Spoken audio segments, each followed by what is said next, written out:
কবি শুভ দাশগুপ্ত।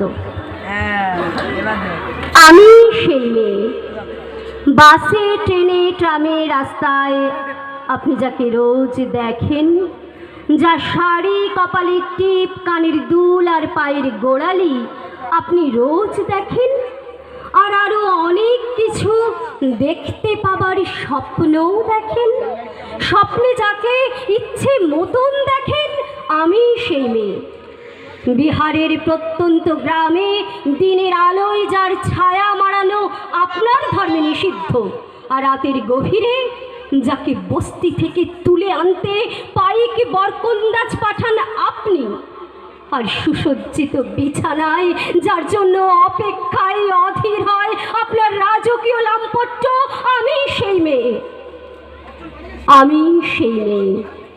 আসামের চা বাগানে ঝুপড়ি কামিনী বস্তি থেকে যাকে আপনি নিয়ে যেতে চান সাহেবি বাংলোয় মধ্যরাতে, ফায়ার প্লেসের ঝলসে ওঠা আলোয় মোদির চোখে দেখতে চান যার অনাবৃত শরীর, আমি সেই মেয়ে।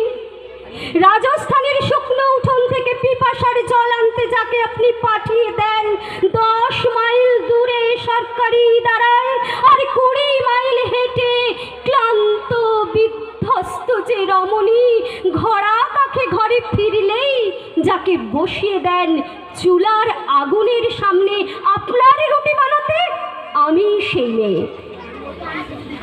আমি সেই মেয়ে যাকে নিয়ে আপনি মগ্ন হতে চান গঙ্গার ধারে, কিংবা ভিক্টোরিয়ার সবুজে, কিংবা সিনেমা হলের নীল অন্ধকারে, যার চোখে আপনি এঁকে দিতে চান ঝুটো স্বপ্নের কাজল, আর ফুরিয়ে যাওয়া সিগারেটের প্যাকেটের মতো যাকে পথের দুপাশে ছুঁড়ে ফেলে আপনার ফুল সাজানো গাড়ি শুভ বিবাহ সুসম্পন্ন করতে ছুটে যায় শহরের পথে।